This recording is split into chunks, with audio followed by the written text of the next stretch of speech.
Bom dia, boa tarde, boa noite. Sou Carlos Roberto Silva do Doenças Silenciosas.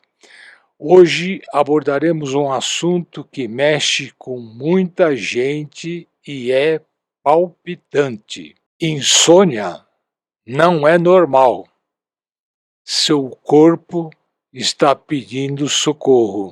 Hoje eu trouxe para vocês um especialista, Dr. Geraldo Lorenzi. Ele é realmente especialista em sono. Por favor, doutor Geraldo, se apresente, dê sua bio curta para o nosso público, por gentileza. Bom, obrigado, viu, Carlos, pelo convite. Para mim é uma honra e um prazer enorme. E parabéns, né, por toda a divulgação que você tem feito, que é tão importante, né? Das doenças silenciosas, as pessoas não se dão conta que tem os problemas, e você tem feito uma divulgação maravilhosa. Muito obrigado. Eu sou Geraldo Lorenzi Filho, eu sou médico pneumologista, sou professor associado da disciplina de pneumologia da Faculdade de Medicina da USP e sou diretor do Laboratório do Sono do INCOR, que fica lá no 8º andar do Bloco 1 do INCOR.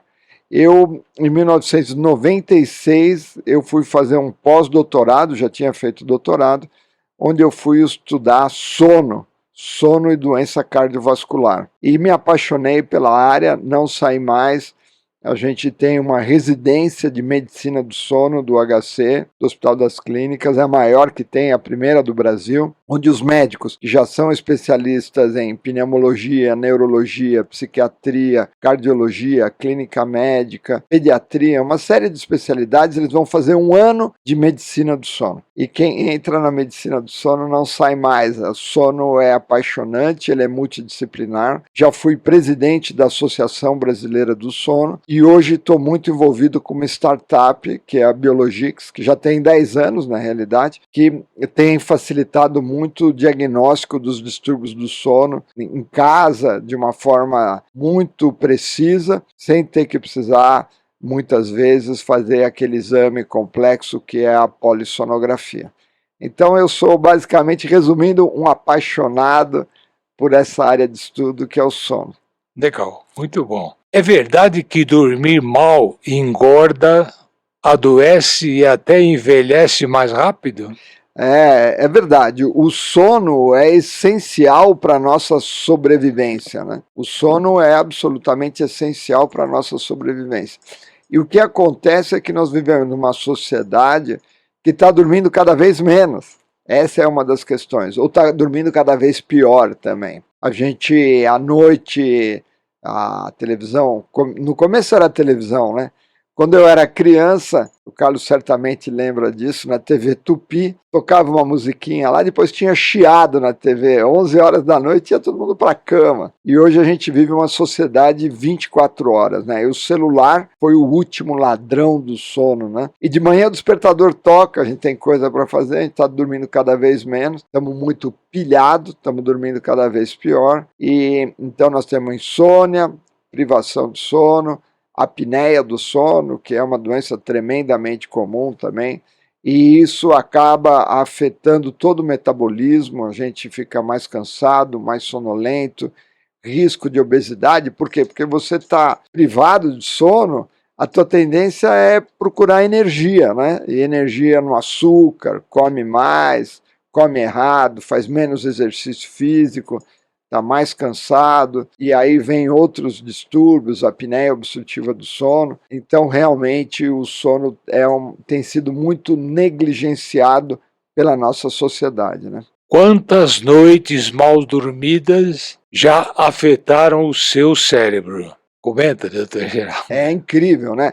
Porque, assim, se a gente falar de alguma doença, né? Eu sou pneumologista, eu sei que você vai trazer gente especializada em pneumologia, mas se eu falo, por exemplo, de asma, de uma doença pulmonar, talvez eu não tenha o problema e eu não tenho essa conexão com o problema diretamente. E sono, a gente está falando da gente mesmo, né? Porque a gente passa 1/3 a 1/4 da vida dormindo. É muita coisa, né? E basta a gente dormir mal que no dia seguinte você está mais cansado, você está mais deprimido. Então é uma sensação que a gente tem, não precisa falar dos outros. É um negócio que que diz respeito a cada um de nós, né? Verdade. Qual é o maior erro que as pessoas cometem antes de dormir? Olha, essa é uma excelente pergunta, porque o que a gente tem é a questão da higiene do sono. O que é a higiene do sono? Manter um ritmo. Em primeiro lugar, são horários, né? Se a gente muda muito o horário de dormir, você está colocando um estresse no teu organismo. Então, por exemplo, os jovens, né? Final de semana eles vão para o Japão, porque eles vão dormir às 5 da manhã, então você está colocando um estresse do ritmo. Eu digo que dormir é como pular corda, você tem que entrar na hora certa, se você entrar na hora errada, não vai dar certo, né? Então, primeiro o ritmo, segundo, os hábitos, né? Um hábito importantíssimo que a gente tem visto é o sono, você começa a preparar ele quando acorda. Ter uma vida, ter atividade física, evitar cafeína, né? Para quem dorme mal, existe uma variabilidade muito grande. Mas o meu professor no Canadá, ele dizia que quem dorme mal não pode tomar nem o café da manhã. Eu falei, mas professor, nem a cafeína da manhã. Então, fazer um teste, né? Ficar um mês sem tomar cafeína, ver se isso melhora o teu sono. Exercício físico, horários regulares de alimentação. E o mais importante é o que a gente faz depois do jantar, quando chega em casa, né? Hoje o celular é o grande ladrão de sono. A gente fica hipnotizado no celular, fazendo aquele que eles chamam de scroll, né? Rolando a tela, e é uma tela infinita que nunca acaba. E tem gente do lado de lá que estudou para te viciar em alguma coisa. Esse é o problema. Você está competindo com gente profissional. Então, 2 horas antes de dormir, ficar longe do celular, fazer uma leitura, fazer um relaxamento. Meditação é uma coisa que ajuda muito e que é muito difícil, né? Porque as pessoas estão muito pilhadas. Então, respeitar o sono. Porque eu sempre digo que o sono é a face oculta da lua, né? É uma coisa que a gente não vê. Você fala assim, estou roncando, mas você não percebe que está roncando, porque você estava dormindo na hora que o ronco surge. Então, a gente tem que tomar muito cuidado com o sono. Hoje em dia, por exemplo, a American Heart Association sempre teve os 7 pilares da boa saúde cardiovascular. É assim, ó, boa alimentação, exercício físico, evitar álcool ou cigarro em grande quantidade, cuidar do colesterol, cuidar do açúcar no sangue, são coisas da pressão arterial, são coisas que mais ou menos a gente já tem uma noção há muito tempo. E surgiu o 8º pilar. O 8º pilar é o sono.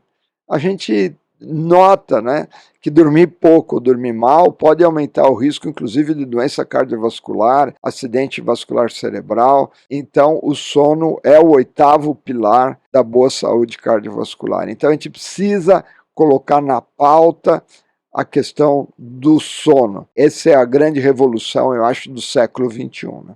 Legal, que bom. Quem dorme pouco, mas se sente bem, está iludido. Você dorme, mas será que se recupera? Comenta, por favor. Essa é uma pergunta excelente. O que acontece é que a quantidade de sono que a gente precisa é variável de pessoa para pessoa, de fase da vida para fase da vida, mas na média nós somos uma sociedade privada de sono. Os estudos epidemiológicos que mostram a variação na população, então aí considerando a população homogênea, o ideal em termos de risco cardiovascular é em torno de 7 a 8 horas. O ponto de inflexão é 6 horas. Quem dorme menos do que 6 horas começa a ter maior risco de ter doença cardiovascular e de ter problema. E quem dorme demais também, isso é curioso, acima de 9 horas, também está associado a problema. Talvez porque não seja uma relação de causa e efeito, mas um marcador de que a pessoa está doente, que está deprimida ou que está alguma outra coisa em relação aos que dormem demais. Na média, nós somos privados de sono. Tem dormidor curto, tem gente que dorme pouco e fica bem, mas essa é a exceção. Muita gente fica bem às custas de muita cafeína, muito estimulante, e aí você então está realmente forçando o motor do carro, maior risco de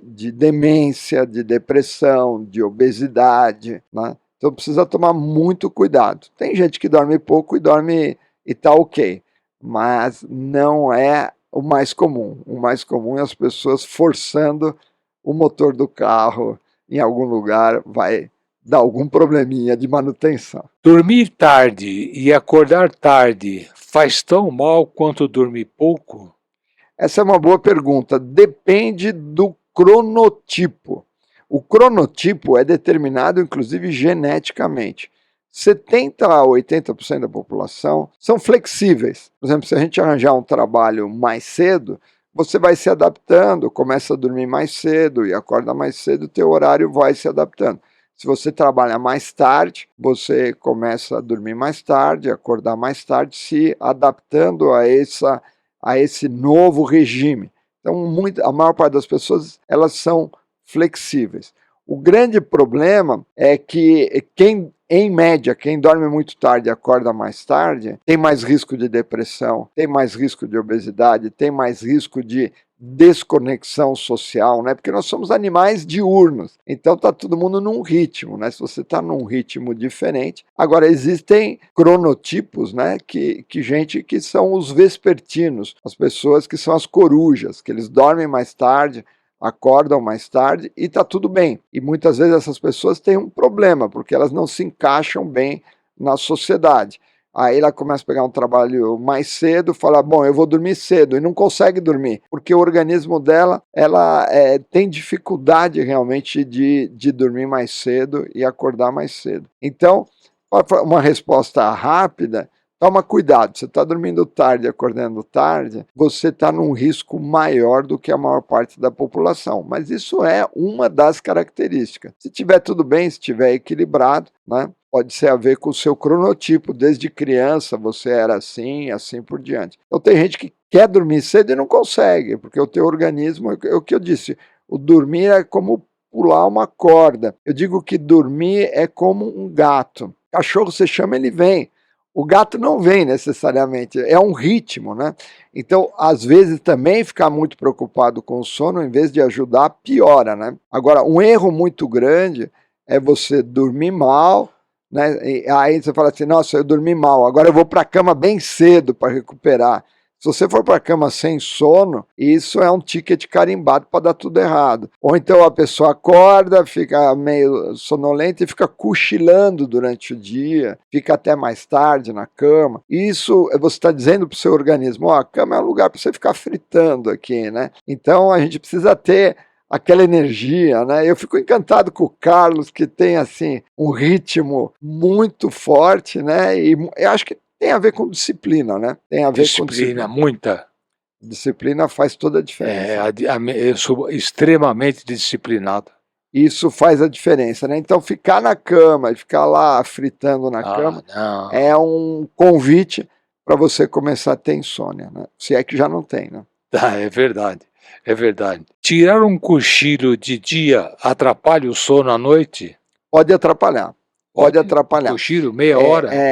Existe uma coisa que a temperatura corporal, ela se correlaciona com a sonolência. Então a temperatura corporal à noite, principalmente no meio da noite, ela cai. É aquele horário que você tem uma sonolência muito grande, você está numa balada, você está trabalhando muito tarde, tem uma hora que você sente mais frio e tem muita vontade de dormir, onde existem os grandes acidentes, foram erros que aconteceram sucessivamente naquele horário entre 3 e 5 da manhã. A temperatura cai e você tem mais sonolência. Quando você acorda no meio da noite, puxa mais um cobertor, mesmo num dia que não esteja frio, é porque você está nesse ritmo. E depois do almoço a temperatura corporal cai também. E se você comer muito, a temperatura corporal cai um pouco mais. Então é um convite da nossa fisiologia para dar uma cochilada, né?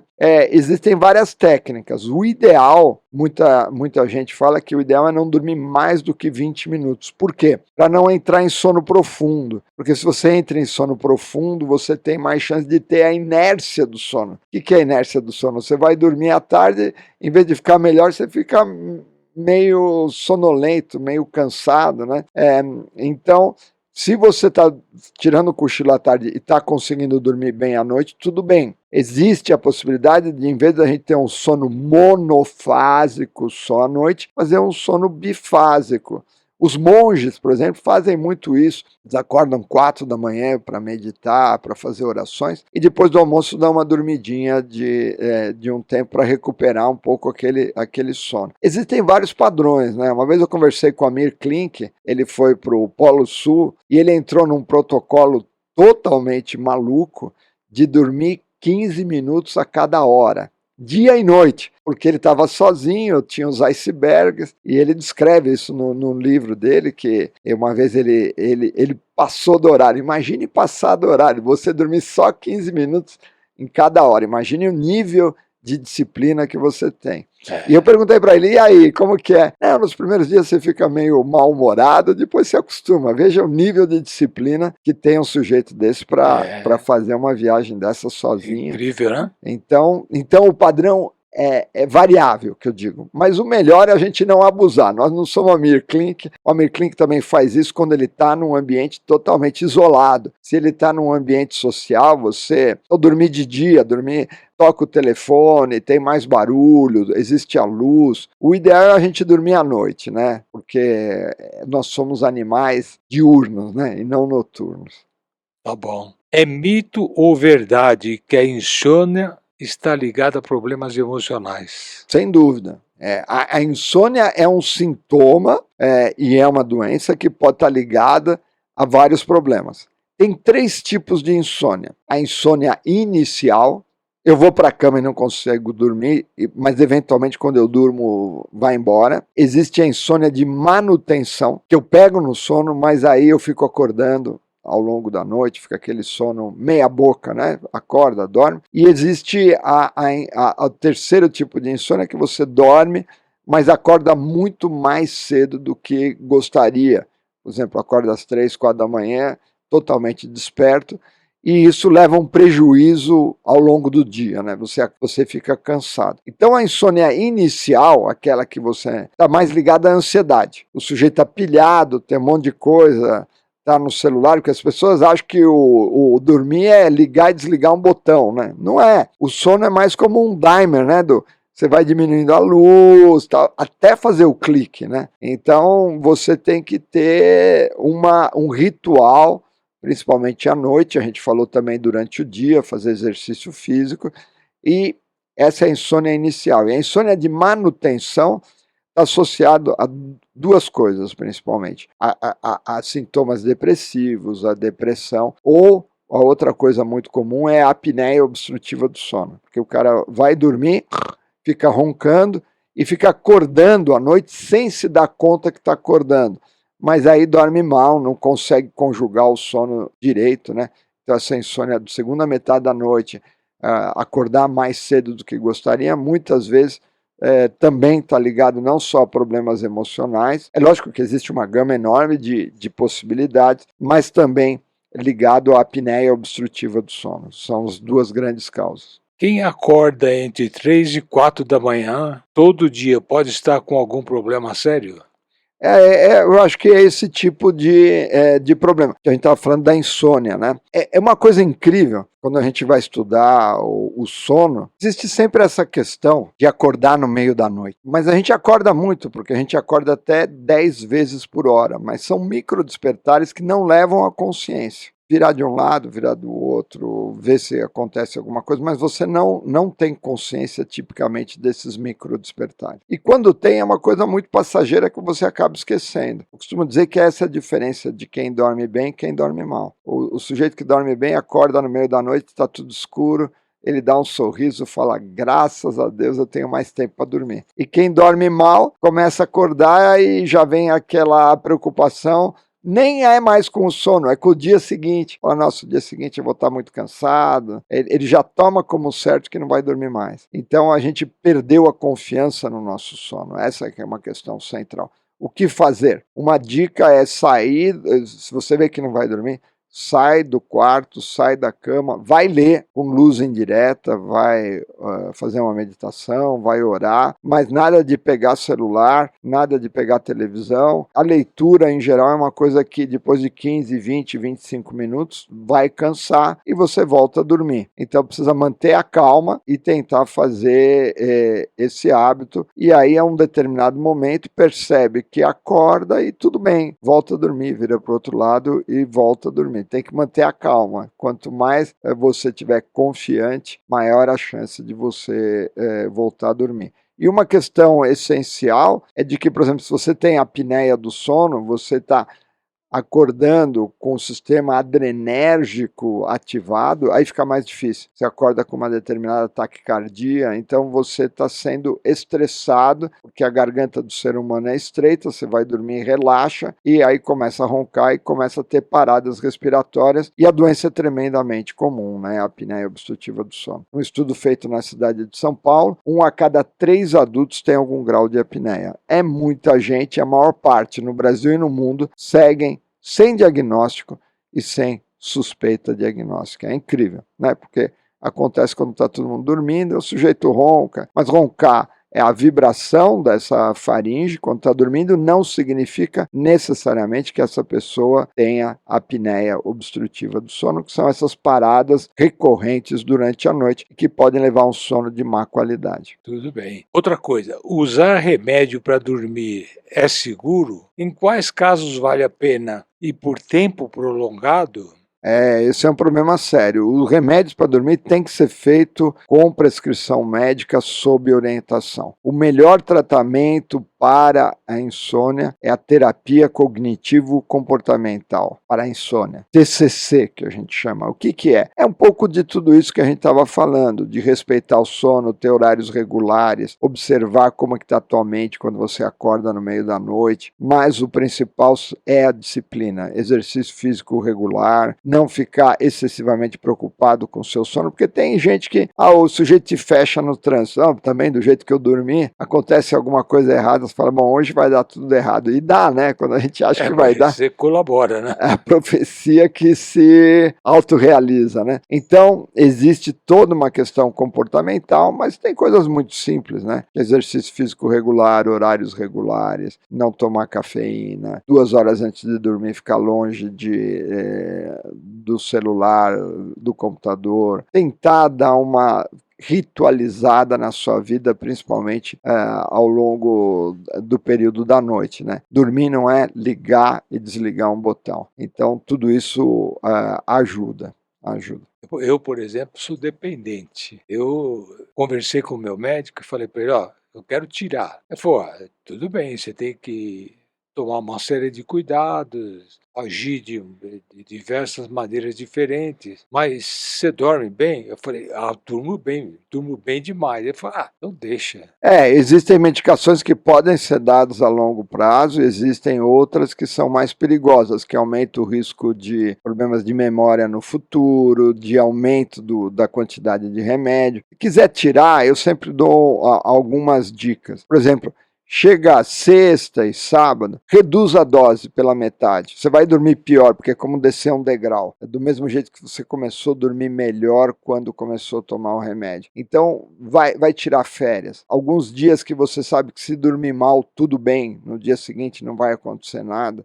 O dia pior para tirar remédio é domingo à noite. Existe a insônia do domingo à noite, porque você já acordou mais tarde, está mais relaxado, aí começa a pensar nas coisas que vai ter que fazer na segunda-feira, vai tentar dormir mais cedo, porque tem que acordar cedo, não consegue. Então, domingo à noite é um péssimo dia. Agora, à medida que a semana vai correndo, quarta, quinta, sexta-feira e sábado, você pode, por exemplo, reduzir um pouco o remédio, tomar metade da dose. Sempre vai ter um degrau, Mas os remédios têm que ser dados sob orientação médica, porque aí depende um pouco da causa da insônia, depende, em geral, são insônias crônicas, né? Mas entender o que está acontecendo, investigar a apneia obstrutiva do sono é muito importante, porque 50% dos pacientes que têm apneia têm insônia e 50% dos pacientes que têm insônia têm apneia. Então é um casamento muito perigoso, porque quem tem as duas doenças vai pior, tem mais sintomas e é mais difícil tratar.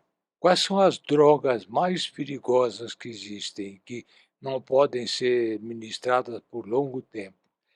Eu acho que todas essas drogas que te apagam são as mais perigosas, né? Aquelas drogas que você toma e é uma maravilha, né? Você não enxerga mais nada e dorme super bem. No extremo, né? No extremo do extremo, o Michael Jackson tomava um tipo de um anestésico, né? E aí ele tinha dinheiro, ele contratava alguém para dar esse anestésico para ele à noite. E é uma maravilha, né? No começo, mas depois você começa a ficar viciado nisso. Então, essa é a primeira coisa. A segunda questão é se você está aumentando a dose. Toma muito cuidado. Se você está aumentando a dose, você está indo por um caminho perigoso. Terceiro, e essas drogas que te apagam, te convidam mais você ir aumentando, né? Você acorda no meio da noite e tem que tomar um outro remédio para dormir, aí é pior ainda, porque você está muito arriscado, porque às vezes você não lembra direito, vai tomando mais remédio. Aí o máximo do máximo são as pessoas que ainda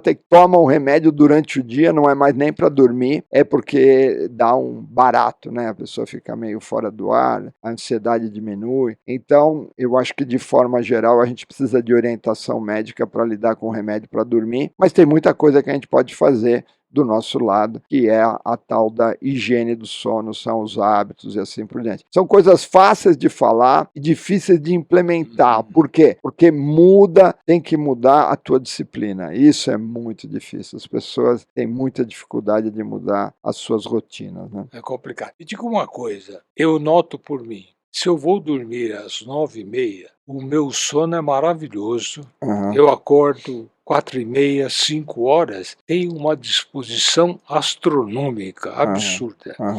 Agora, se eu for dormir à meia-noite e acordar 8 horas, eu acordo mal. Não vai dar certo. Não dá certo. Porque às vezes eu vou assistir um jogo de futebol, aí com a Copa do Mundo, e termina meia-noite o jogo. E aí eu vou dormir meia-noite, acordo 8 horas, chego a dormir 8 horas, mas fico cansado. Sem dúvida. O dia não é igual. Se eu vou dormir às 9h15, 9h30, meu sono é maravilhoso.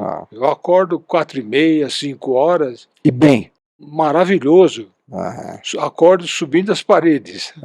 Então, eu acho que tem essa questão, cada um tem o seu cronotipo. Com a idade a gente tende a adiantar a fase do sono, a gente tende a dormir mais cedo e acordar mais cedo de forma geral. Os jovens, eles tendem a atrasar porque eles têm muito estímulo e querem ir para balada e assim por diante. Então você tem que ver o seu ritmo e manter o ritmo é muito importante. Manter o ritmo é muito importante. Não é só a quantidade de horas, mas de que jeito que isso aconteceu. E o jogo de futebol é um bom exemplo, né? Você vai dormir e dorme às vezes porque está cansado, mas na realidade você ficou excitado com o jogo, porque ganhou, porque perdeu, porque empatou. Sempre tem um motivo para ficar. Por que a gente assiste esporte? É porque mobiliza emoção, né? A gente fica alegre, fica triste, é como uma montanha-russa, né? O futebol, o esporte é a montanha-russa das tuas emoções, você tem isso garantido, né? E o pior é que muitas vezes o jogo tá ruim, você não percebe e dorme. Aí você estraga tudo. Esse é um grande problema, dá aquela cochilada no fim da tarde, à noite, às vezes 20 segundos, é uma coisa mágica. Você fica meio atordoado e isso piora a qualidade do sono, né? Isso é muito exato. Tudo bem. Quantas doenças silenciosas têm origem no sono ruim? Muitas. A gente sabe que, por exemplo, a apneia do sono, o que é a apneia? A pessoa vai dormir, relaxa a musculatura, começa a roncar, dorme mal, muitas vezes tem insônia, ou às vezes acha que está dormindo bem, mas tem cansaço durante o dia, mas está associado à hipertensão arterial sistêmica, que é outra doença silenciosa, porque se eu não medir tua pressão, você não percebe, a alteração do metabolismo lipídico, da glicose também, então todas as alterações associadas ao que a gente chama de síndrome metabólica, que é obesidade, hipertensão, resistência à insulina ou diabetes, dislipidemia, e a gente sabe que que a apneia do sono é tremendamente comum nessas pessoas, acima de 60%, porque a garganta é estreita. Um dos grandes motivos é a obesidade, e não precisa ser obeso para ter apneia, muitas vezes você tem o queixo para trás, então você tem alterações crâniofaciais, e nós todos temos, né? Se você acreditar na teoria da evolução, a maxila e a mandíbula vieram para trás, a gente resolveu ficar de pé, então nossa garganta estreita. Eu brinco que se a gente não morrer de aquecimento global, a gente morre de apneia, que é uma doença tremendamente comum. Então está associada a várias dessas doenças que a gente não percebe. A própria apneia, apesar de muitas vezes estar associado ao ronco, que não tem nada de silencioso, mas ele é silencioso porque a pessoa que ronca não percebe. Na hora que ela acorda, o ronco sumiu. Eu falo, acho que estão exagerando. Quem dorme sozinho não ronca por definição, porque o ronco está no ouvido de quem ouve, e nem todo mundo que ronca tem apneia, mas já é um sinal de que a gente precisa investigar, principalmente se estiver dormindo mal, ou às vezes as pessoas acham que estão dormindo bem e não estão, né? Eu acho que a apneia do sono é uma coisa que tem que ser investigado sistematicamente em todos os pacientes uma vez por ano. A gente só não fazia antes porque o diagnóstico era muito complicado, tem que fazer a polissonografia, um exame complexo. Seria como pedir uma ressonância nuclear magnética para todo mundo que você acha que tem o braço quebrado. Não, faz um raio-x, um exame simples. Então hoje a gente tem a possibilidade, no Brasil é uma revolução, né, uma startup, que é a Biologix, que já tem 10 anos, que tem revolucionado o diagnóstico da apneia obstrutiva do sono no consultório dos médicos, de qualquer especialidade, não especialistas em medicina do sono, estão fazendo o diagnóstico, porque a maior parte dos pacientes no Brasil e no mundo seguem sem diagnóstico e sem suspeita diagnóstica. É muito legal. Eu participo dessa startup, fazer uma revolução no Brasil, né? Eu costumo dizer, olha, no Brasil só vem cantor de rock quando já está com 80 anos de idade, né? A gente pega...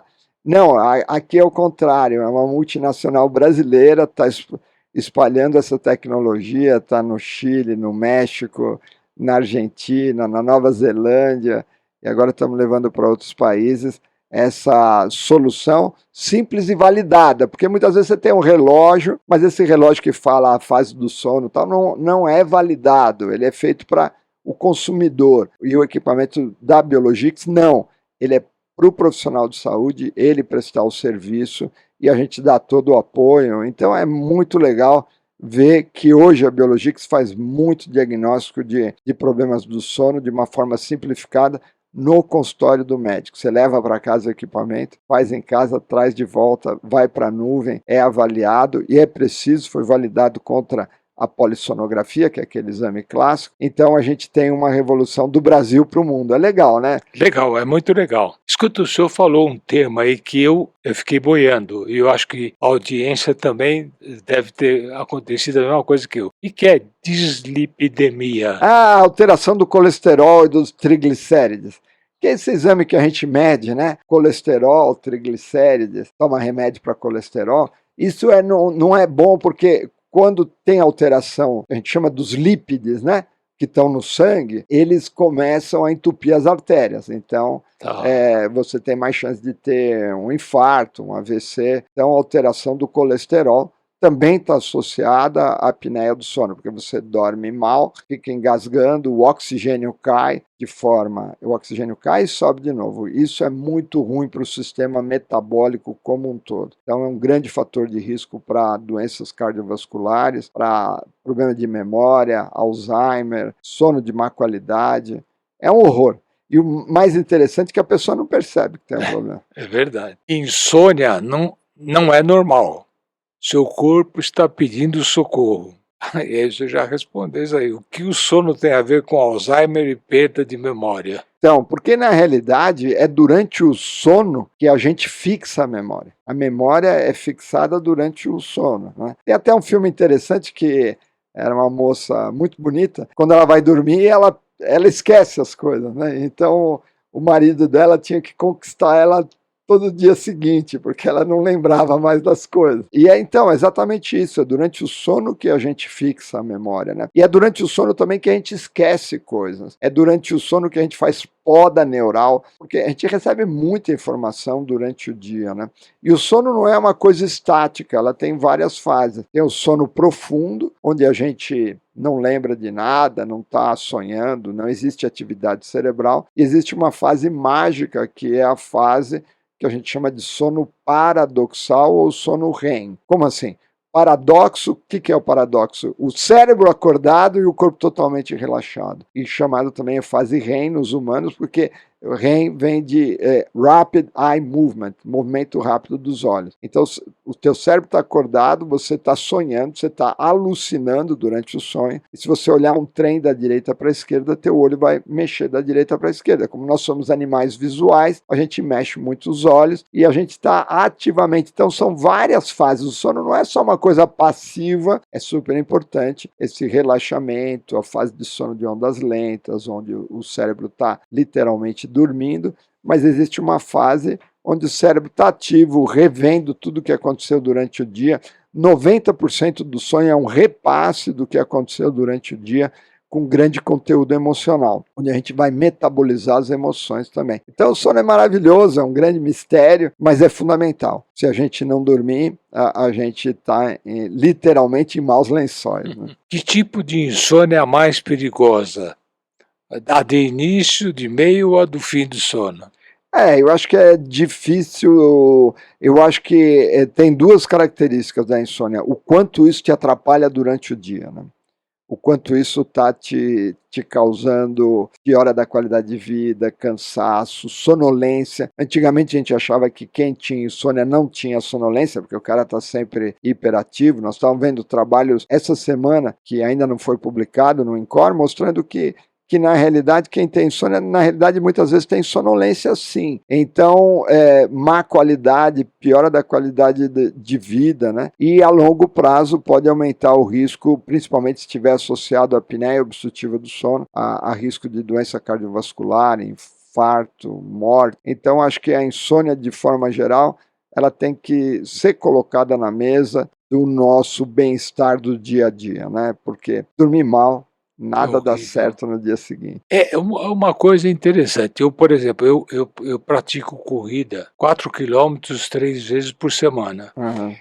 Nesses dias, quando eu vou dormir, o meu sono é muito melhor. Exato. Porque eu gastei Gastou energia, né? Gastei muita energia. Perfeito. Tem gente que fala que a gente começa a preparar o sono na hora que acorda, né? Tudo depende do que você está fazendo. Se você é totalmente sedentário, mental, primeiro que aumenta a chance de você ter dos demônios, né, entrarem na nossa cabeça e ficar sem fazer nada. Então é muito importante ter uma vida ativa, plena, e exercício físico é fundamental, como você falou, né? Tudo bem.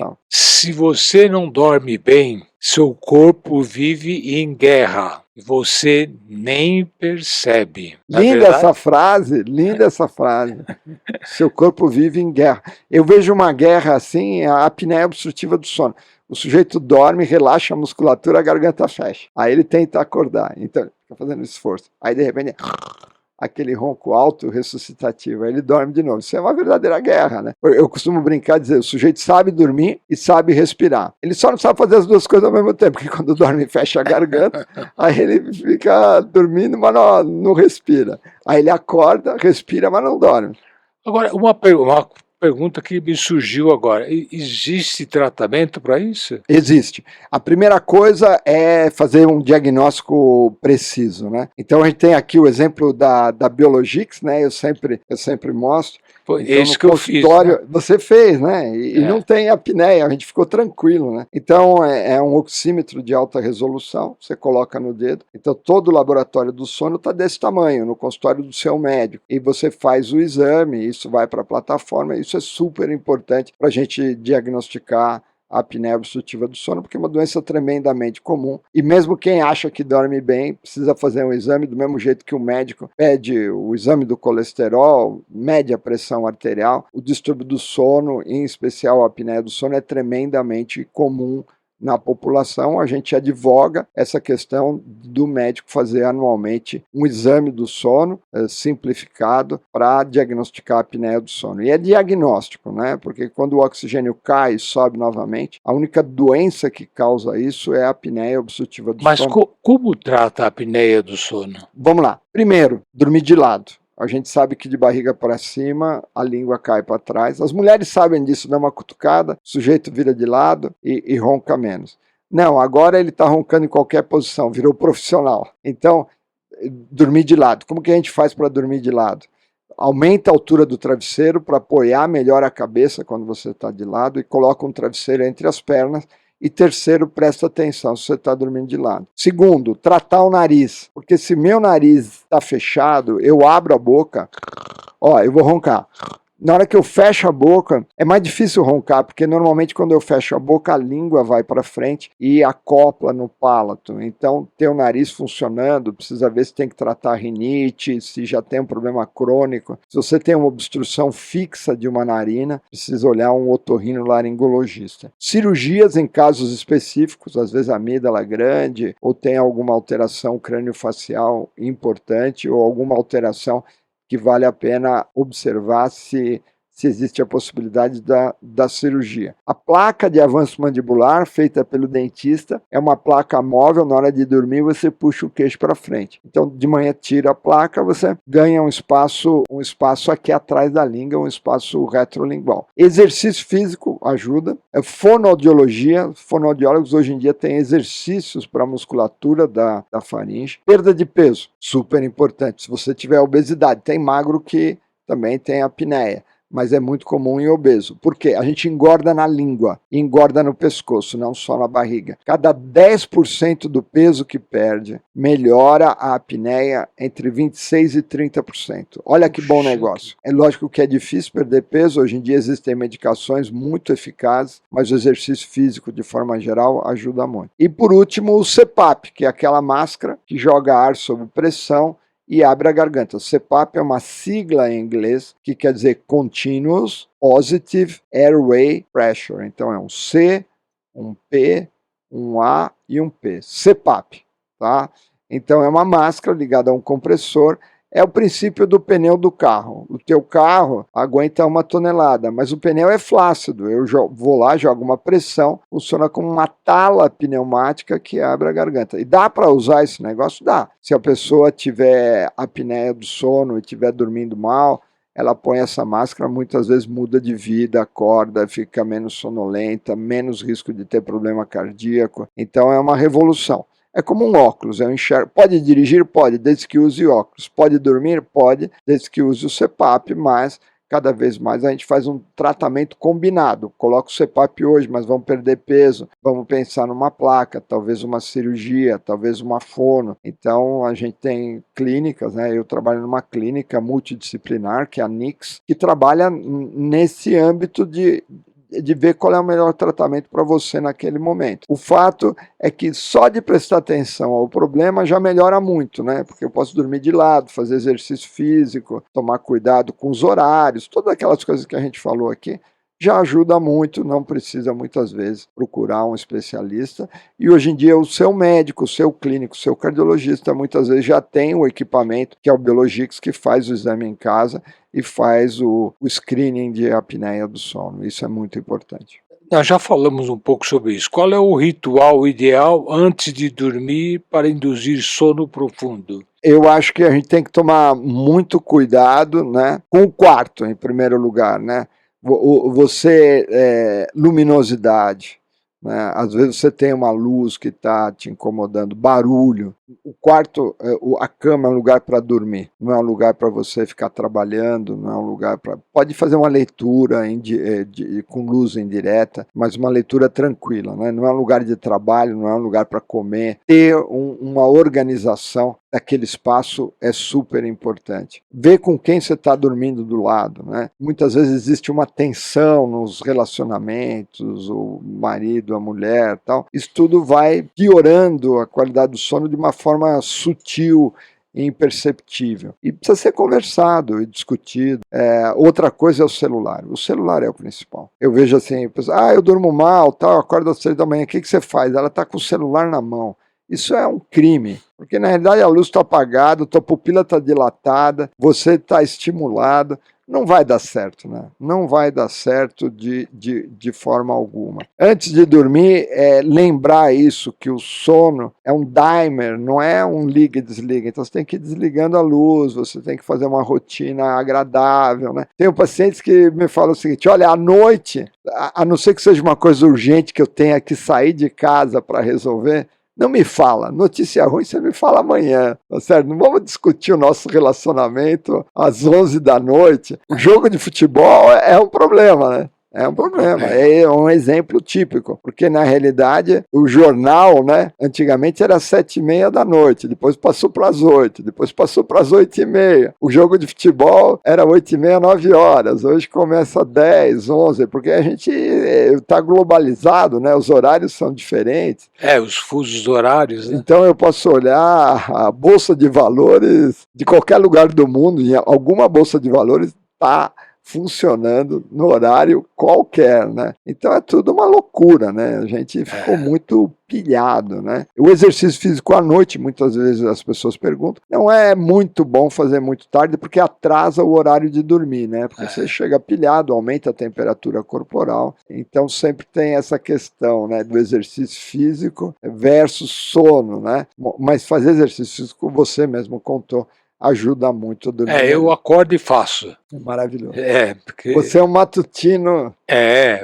Depois eu fico livre. Aí eu posso trabalhar, Brincar. fazer qualquer coisa. A primeira obrigação. Exatamente. Eu costumo dizer o seguinte, que antigamente o corpo humano se dividia em 3 partes: cabeça, tronco e membros. Uhum. Mas hoje já não é mais assim.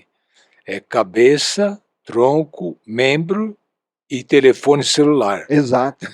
E foi uma revolução muito rápida, né? Rápida, não sei quantos anos teria isso, uns 10 anos, assim, modificou a vida das pessoas. Né? Hoje é o seguinte, o cara fala assim, leva a sua carteira, leva, só não me leva o celular, o resto tá tudo certo.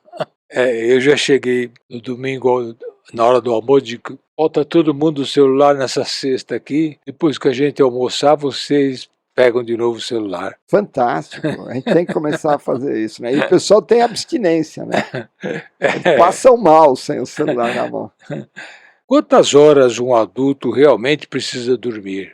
Como a gente falou, é variável, né? É variável.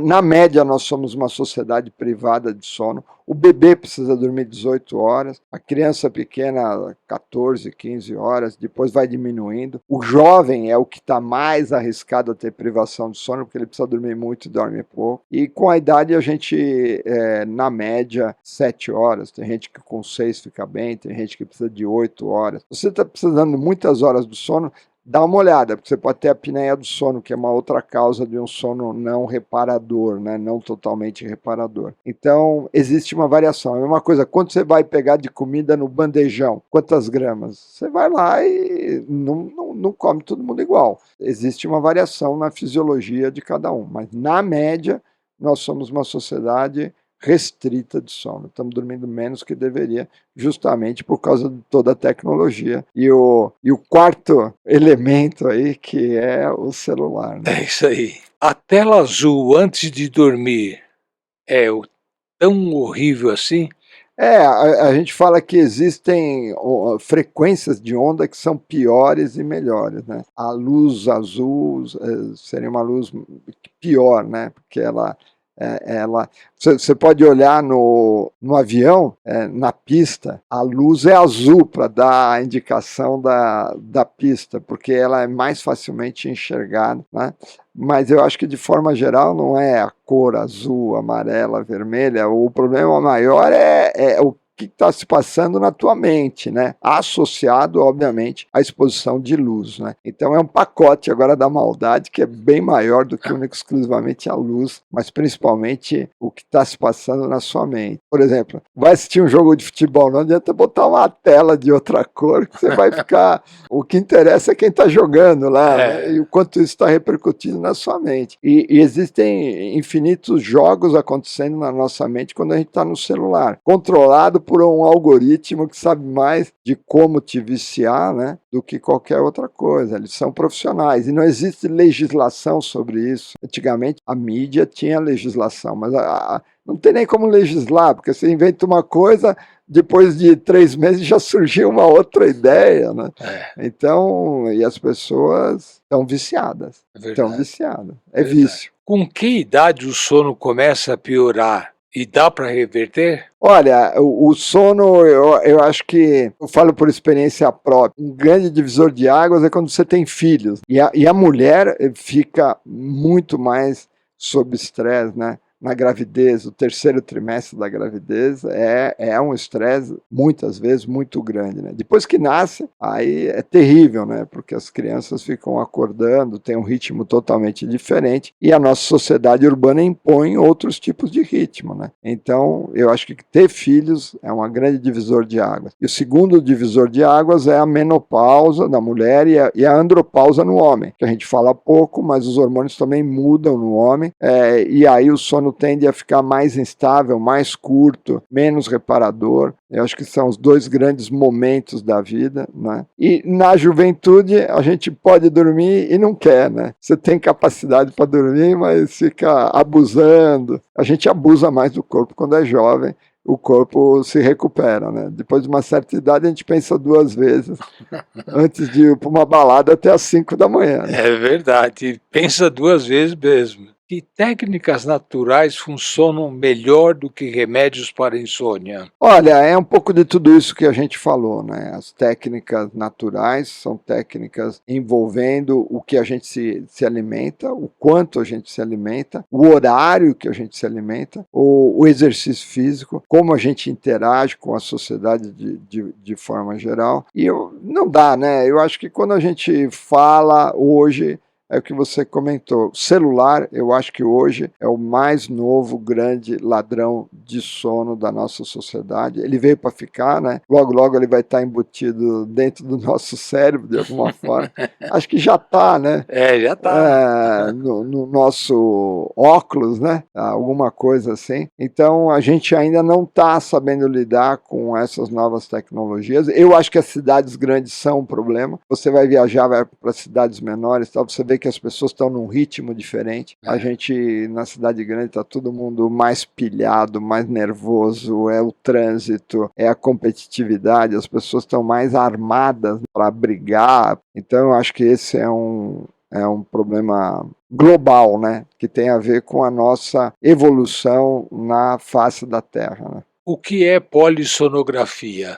Poli são vários, sono a gente sabe o que é, e grafia é o registro de vários canais durante a noite. Então a polissonografia veio derivado do eletroencefalograma, porque as pessoas lá atrás começaram a ver que outros distúrbios existiam. Até hoje, se você tiver uma suspeita de um foco epilético, você vai fazer o eletroencefalograma acordado e dormindo, porque dormindo muitas vezes esse foco epilético se manifesta atrás das ondas lentas durante o sono, você tem maior chance. Então, veio da neurologia e começou a adicionar canais, porque se via que existiam várias outras coisas acontecendo. E existem doenças incríveis, né? A pessoa se mexe, se bate, sonha, o sonambulismo, que é o microdespertar confusional do sono de ondas lentas da pessoa. Então, existem muitas coisas fascinantes na área do sono. Mas foi se adicionando canais também relacionados à parte respiratória, cinta torácica, cinta abdominal, fluxo aéreo, oxigênio pelo oxímetro, movimentação de perna, tem gente que chuta a perna durante a noite. É um mundo, existem mais de 80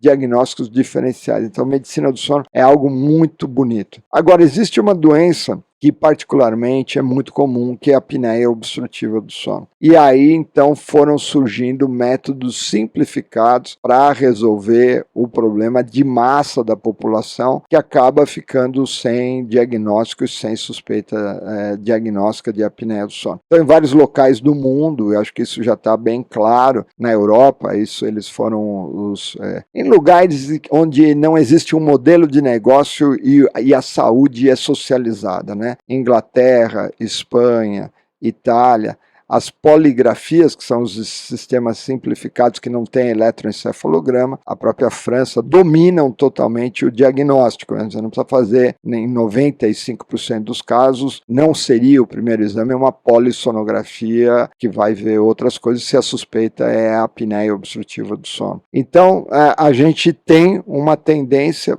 em especial pelo fato da maior parte dos pacientes no Brasil e no mundo seguirem sem diagnóstico e os sintomas serem extremamente inespecíficos, a gente precisa avançar. Não vai acabar a polissonografia só vai aumentar, porque à medida que a gente fizer mais diagnóstico simplificado, vão surgir mais dúvidas, sempre vai necessitar um exame mais complexo. O cinema nunca acabou, né? Mas eu posso assistir um vídeo hoje no meu celular. São duas coisas diferentes, a gente vê sobre ângulos diferentes, né?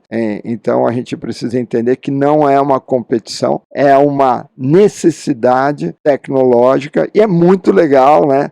O Brasil está na frente nessa área, isso é muito legal.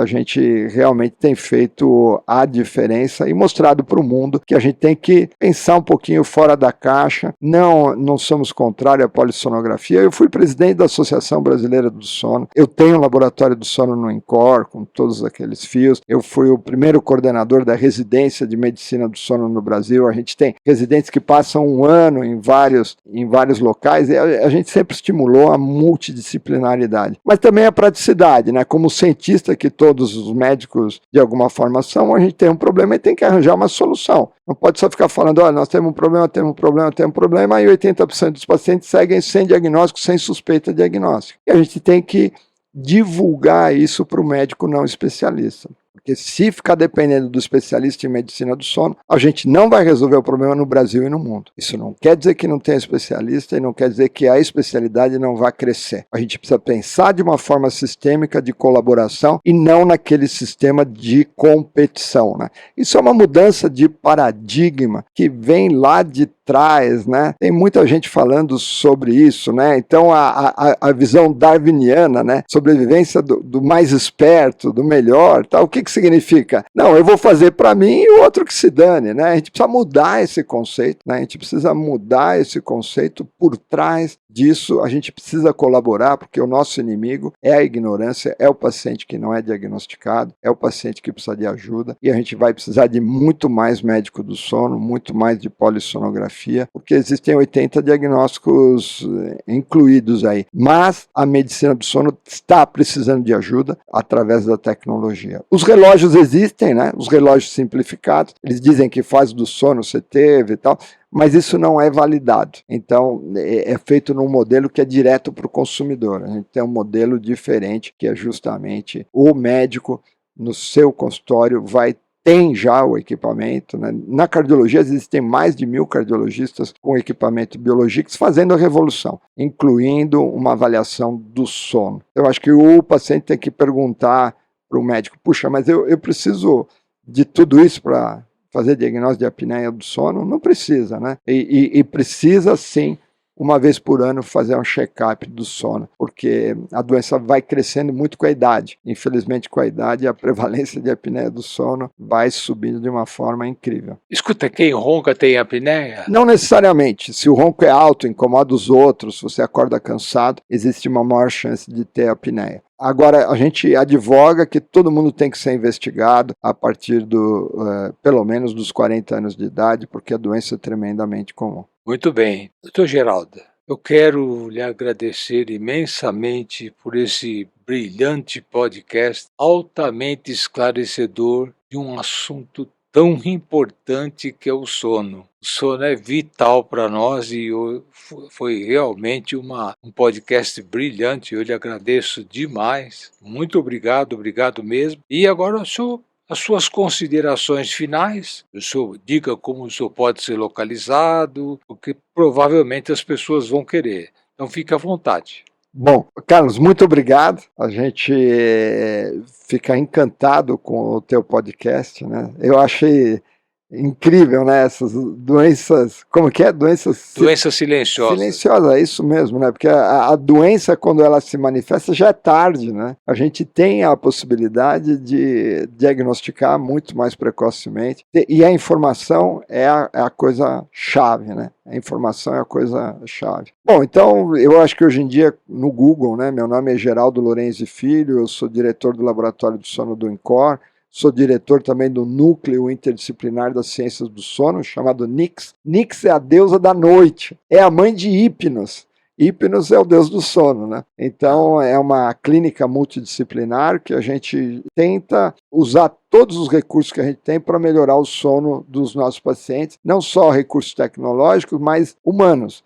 Então existe um dentista, uma fonoaudióloga, psicóloga, neurologista, otorrino, a gente trabalha em conjunto para tentar resolver o problema do paciente, porque hoje em dia a gente vê muito fragmentado, né? Você vai no médico, ele acha uma coisa, você vai no outro, você acha outra. Então a gente se junta para tentar ver a melhor solução para cada paciente. Isso é uma revolução, essa visão multidisciplinar. E agora você não precisa vir na nossa clínica, pergunta para o seu médico no consultório dele se ele tem o exame Biologix, é um exame simplificado para diagnóstico de apneia do sono, validado, então você pode fazer na sua casa tranquilamente, porque a doença está em todos os lugares, o Biologix está em todos os lugares do Brasil, muitos médicos têm o equipamento e podem oferecer o exame para o seu paciente. Essa é a revolução do século XXI, feita do Brasil para o mundo. E a gente quer fazer isso em colaboração com